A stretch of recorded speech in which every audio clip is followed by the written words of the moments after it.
കൊടും വേനലിൽ വെന്തുരുകി കേരളം 4 ജില്ലകളിൽ ഉഷ്ണതരംഗ മുന്നറിയിപ്പ് തുടരുകയാണ്. 40 ഡിഗ്രി സെൽഷ്യസിന് മുകളിലാണ് പാലക്കാട്ടെ താപനില.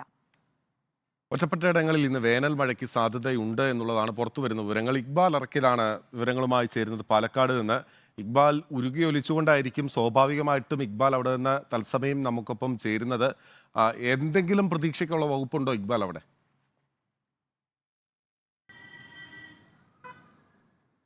ഈ ഉരുകി ഒലിക്കുന്നതിന് ഒരു സമയത്ത് പോലും ഇടവേള ഇല്ല എന്ന് തന്നെ വേണം ബിനിൽ പറയാൻ. പാലക്കാട് ഇന്നലെ രേഖപ്പെടുത്തിയിട്ടുള്ളത് 41.2 ഡിഗ്രി സെൽഷ്യസ് ചൂടാണ്. അതായത് ഇപ്പോഴും പാലക്കാട്ടെ ചൂട് 41 ഡിഗ്രിക്ക് മുകളിൽ തന്നെ തുടരുന്ന സാഹചര്യമാണുള്ളത്.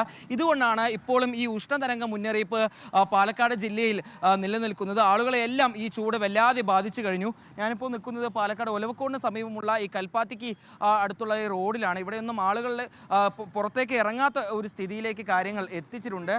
ഈ കച്ചവട സ്ഥാപനങ്ങളെയും എല്ലാ രീതിയിലുള്ള വ്യാപാര കേന്ദ്രങ്ങളെയും അതുപോലെ തന്നെ ഓട്ടോ റിക്ഷ തൊഴിലാളികളെല്ലാം ഈ ഒരു ചൂട് വല്ലാതെ ബാധിച്ചിട്ടുണ്ട്. ഇപ്പോൾ നമുക്കൊപ്പം പാലക്കാട്ടെ ഒരു മീൻ വിൽപ്പനക്കാരനായിട്ടുള്ളൊരു ചേട്ടൻ ചേരുന്നുണ്ട്.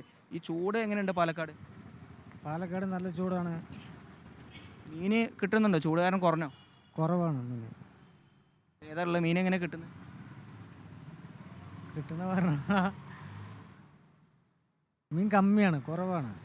വില കൂടിയോ ചൂട് കാരണം? വില കൂടുതലാണ്. എങ്ങനെ വിലയൊക്കെ എങ്ങനെ? മത്തി അയിലൊക്കെ 250 രൂപ. 250 രൂപയായി. ആൾക്കാർ വാങ്ങുന്നുണ്ടോ? ഇപ്പോൾ അത്യാവശ്യം പോവുള്ളൂ കച്ചവടത്തിന്. കാര്യമായിട്ട് തന്നെ ചൂട് ബാധിച്ചിട്ടുണ്ട് കച്ചവടത്തല്ലേ? ആ, എങ്ങനെയുണ്ട് ഏട്ടാ ചൂട്? എങ്ങനെയുണ്ട് പാലക്കാട്? സഹിക്കാൻ വയ്യ.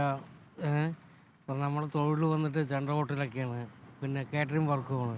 ചൂട് കാരണം നമ്മൾ പോകുന്നില്ല. ഈ കാറ്ററിംഗ് വർക്കിൽ ഈ അടുപ്പിൻ്റെ അടുത്തൊക്കെ നിന്ന് നമ്മൾ വർക്ക് ചെയ്യണ്ടേ, പിന്നെ പറ്റുന്നില്ല. പാചകകലാകാരനും കൂടിയാണ്. പാലക്കാടാണ്. പിന്നെ ഈ ചെണ്ട കൊട്ട് സമയങ്ങളൊക്കെയാണ്. ഇപ്പോൾ ഈ മാര്യം പൂജ ടൈമൊക്കെയാണ്. നമുക്ക് ഈ വെയിലത്ത് കൊണ്ടുവന്ന് ചെണ്ട കൊട്ടാനോ കാര്യങ്ങളൊന്നും നടക്കുന്നില്ല. കുട്ടികൾ പോവും, നമുക്കൊന്നും ആരോഗ്യപരമായിട്ട് വയ്യ. 17 വയസ്സായി, നമുക്കങ്ങനെ പറ്റില്ല. പിന്നെ ഇതാണ് ആളുകളെല്ലാം പറയുന്നത്, വലിയ കനത്ത ചൂട് തന്നെയാണ് പാലക്കാടിന്റെ അവസ്ഥ. പറയാൻ വാക്കുകളില്ല. അതിനും ഉപരിയായിട്ടുള്ള ചൂട് തന്നെയാണ് അവിടെയുള്ളവർ അനുഭവിച്ചു കൊണ്ടിരിക്കുന്നത്.